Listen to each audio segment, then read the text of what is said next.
The technology likely to have the greatest impact on the next few decades has arrived. And it's not social media, it's not big data, it's not robotics, it's not even AI. And you'll be surprised to learn that it's the underlying technology of digital currencies like Bitcoin. It's called the blockchain. Blockchain. Now, it's not the most sonorous word in the world, but I believe that this is now the next generation of the internet, and that it holds vast promise for every business, every society, and for all of you individually. You know, for the past few decades, we've had the Internet of Information. And when I send you an email or a PowerPoint file or something, I'm actually not sending you the original, I'm sending you a copy. And that's great. This is democratized information. But when it comes to assets, things like money, financial assets like stocks and bonds, loyalty points, intellectual property, music, art, a vote, carbon credit, and other assets, sending you a copy is a really bad idea.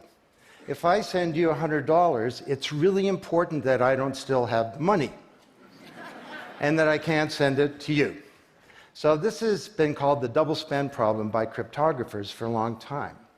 So today, we rely entirely on big intermediaries, middlemen like banks, government, big social media companies, credit card companies, and so on, to establish trust in our economy. And these intermediaries perform all the business and transaction logic of every kind of commerce, from authentication, identification of people, through to clearing, settling, and record keeping. And overall, they do a pretty good job, but there are growing problems. To begin, they're centralized. That means that they can be hacked, and increasingly are. And JP Morgan, the US federal government, LinkedIn, Home Depot, and others found that out the hard way. They exclude billions of people from the global economy. For example, people who don't have enough money to have a bank account. They slow things down. It can take a second for an email to go around the world, but it can take days or weeks for money to move through the banking system across the city. And they take a big piece of the action, 10 to 20%, just to send money to another country. They capture our data, and that means that we can't monetize it or use it to better manage our lives. And our privacy is being undermined. And the biggest problem is that overall, they've appropriated the largesse of the digital age asymmetrically. And we have wealth creation, but we have growing social inequality.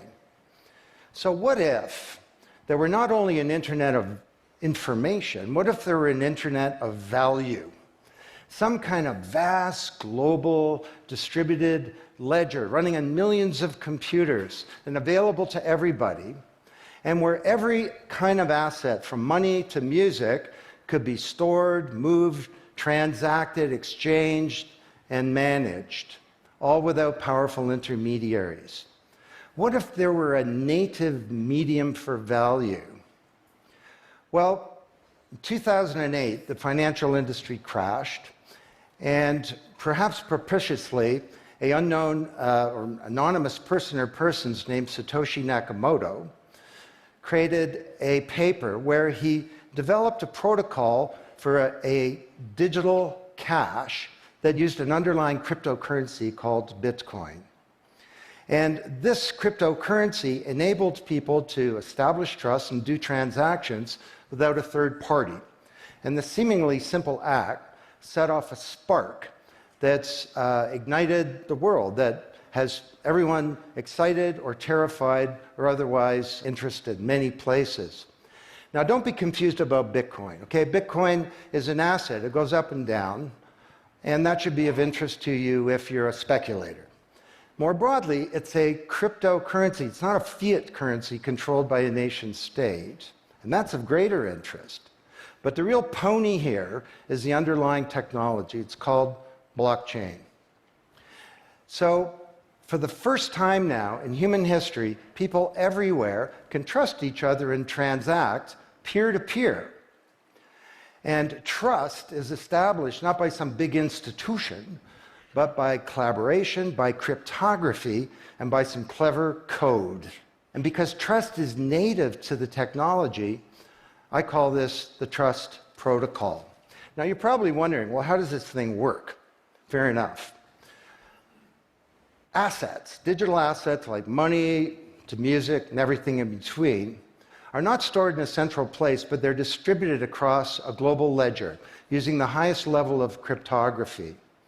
And when a transaction is conducted, it's posted globally across millions and millions of computers. And out there around the world is a group of people called miners. These are not young people, they're Bitcoin miners. And they have massive computing power at their fingertips, 10 to 100 times bigger than all of Google worldwide. And these miners do a lot of work. And every 10 minutes, kind of like the heartbeat of a network, a block gets created that has all the transactions from the previous 10 minutes. And then the miners get to work trying to solve some tough problems. And they compete. And the first miner to find out the truth and to validate the block is rewarded in digital currency, in the case of the Bitcoin blockchain with Bitcoin. And then, this is the key part, that block is linked to the previous block and the previous block to create a chain of blocks, and everyone is time-stamped, kind of like with a digital wax seal. So if I wanted to go and hack a block and say, pay you and you with the same money, I'd have to hack that block, plus all the preceding blocks, the entire history of commerce on that blockchain, not just on one computer, but across millions of computers simultaneously, all using the highest levels of encryption in the light of the most powerful computing resource in the world that's watching me. Tough to do. And this is infinitely more secure than the computer systems that we have today. Blockchain, that's how it works. So the Bitcoin blockchain is just one. There are many. The Ethereum blockchain was developed by a Canadian named Vitalik Buterin. He's 19 years old. And this blockchain has some extraordinary capabilities. One of them is that you can build smart contracts. It's kind of what it sounds like. It's a contract that self-executes. And the contract handles the enforcement and the management, performance, and payment. The contract kind of has a bank account too, in a sense, of agreements between people. And today, on the Ethereum blockchain, there are projects underway to do everything from create a new replacement for the stock market to create a new model of democracy where politicians are accountable to citizens. So to understand what a radical change this is going to bring, let's look at one industry, financial services. You recognize this? Rube Goldberg machine. It's a ridiculously complicated machine that does something really simple, like crack an egg or shut a door. Well, kind of reminds me of the financial services industry, honestly. I mean, you tap your card in the corner store and a bit stream goes through a dozen companies, and each with their own computer systems, some of them being 1970s mainframes, older than many of the people in this room. And 3 days later, a settlement occurs. Well, with a blockchain financial industry, there would be no settlement because the payment and the settlement is the same activity. It's just a change in the ledger. So Wall Street and all around the world, the financial industry is in a big upheaval about this, wondering, can we be replaced, or how do we embrace this technology for success? Now, why should you care? Well, let me describe some applications. Prosperity. The first era of the Internet of information, brought us wealth, but not shared prosperity, because social inequality is growing. And this is at the heart of all of the anger and extremism and protectionism and xenophobia and worse that we're seeing growing in the world today. Brexit being the most recent case. So could we develop some new approaches to this problem of inequality? Because the only approach today is to redistribute wealth, tax people and spread it around more. Could we pre-distribute wealth? Could we change the way that wealth gets created in the first place by democratizing wealth creation, engaging more people in the economy, and in ensuring that they got fair compensation. Let me describe 5 ways that this can be done. Number 1, did you know that 70% of the people in the world who have land have a tenuous title to it? So you got a little farm in Honduras, some dictator comes to power. He says, I know you got a piece of paper that says you own your farm, but the government computer says my friend owns your farm. This happened on a mass scale in Honduras, and this problem exists everywhere. Hernando de Soto, the great Latin American economist, says this is the #1 issue in the world in terms of economic mobility, more important than having a bank account. Because if you don't have a valid title to your land, you can't borrow against it, and you can't plan for the future. So today, companies are working with governments to put land titles on a blockchain. And once it's there, this is immutable. You can't hack it. This creates the conditions for prosperity for potentially billions of people. Secondly, a lot of writers talk about Uber and Airbnb and TaskRabbit and Lyft and so on as part of the sharing economy. This is a very powerful idea that peers can come together and create and share wealth. My view is that these companies are not really sharing. In fact, they're successful precisely because they don't share. They aggregate services together and they sell them. What if rather than Airbnb being a $25 billion corporation, there was a distributed application on a blockchain, we'll call it B Airbnb, and it was essentially owned by all of the people who have a room to rent. And when someone wants to rent a room, they go onto the blockchain database and all the criteria sift through, help them find the right room, and then the blockchain helps with the contracting, it identifies the party, it handles the payments, just through digital payments are built into the system, and it even handles reputation, because if she rates a room as a 5-star room, that room is there, and it's rated, and it's immutable.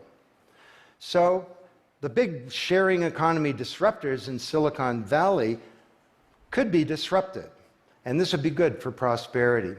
Number 3, the biggest flow of funds from the developed world to the developing world is not corporate investment, and it's not even foreign aid. It's remittances. This is the global diaspora, people who've left their ancestral lands, and they're sending money back to their families at home. This is $600 billion a year, and it's growing, and these people are getting ripped off.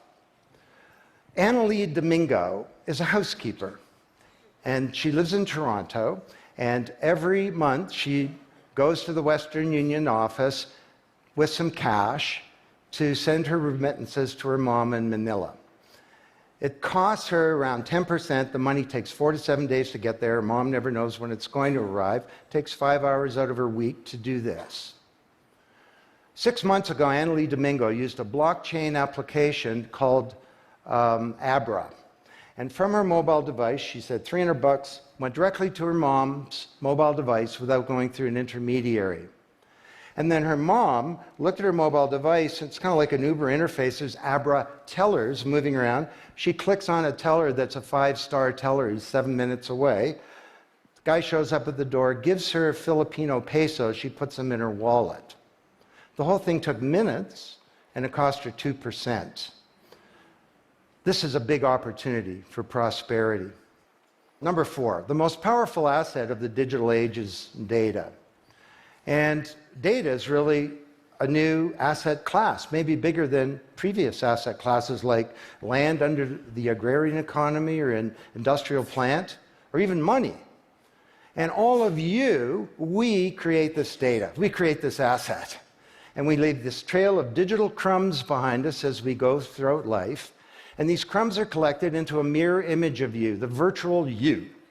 And the virtual you may know more about you than you do, because you can't remember what you bought a year ago or said a year ago or your exact location a year ago.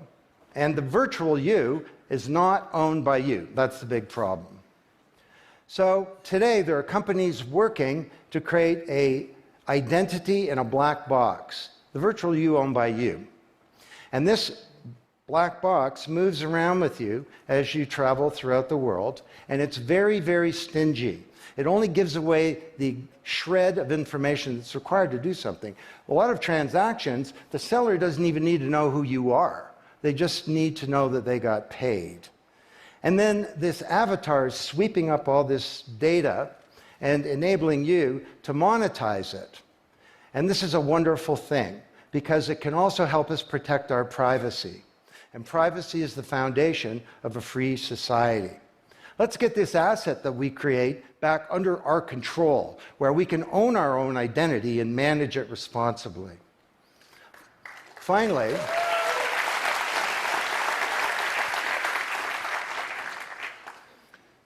number 5, there are a whole number of creators of content who don't receive fair compensation because the system for intellectual property is broken. It was broken by the first era of the internet. Take music. Musicians are left with crumbs at the end of the whole food chain. You know, if you're a songwriter, 25 years ago you wrote a hit song, it got 1 million singles, you could get royalties of around $45,000. Today you're a songwriter, you write a hit song, it gets 1 million streams, you don't get $45K, you get $36. Enough to buy a nice pizza. So Imogen Heap, the Grammy-winning singer-songwriter, is now putting music on a blockchain ecosystem. She calls it mycelium. And the music has a smart contract surrounding it. And the music protects her intellectual property rights. You want to listen to the song, it's free, or maybe it's a few microcents flow into a digital account. You want to put the song in your movie, that's different, and the IP rights are all specified. You want to make a ringtone, that's different. She describes that the song becomes a business. It's out there on this platform, marketing itself, protecting the rights of the author, and because the song is a payment system, in a sense a bank account, all the money flows back to the artist, and they control the industry rather than these powerful intermediaries. Now this is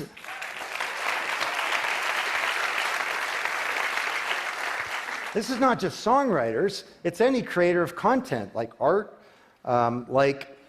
inventions, scientific discoveries, journalists. There are all kinds of people who don't get fair compensation, and with blockchains, they're going to be able to make it rain on the blockchain, and that's a wonderful thing.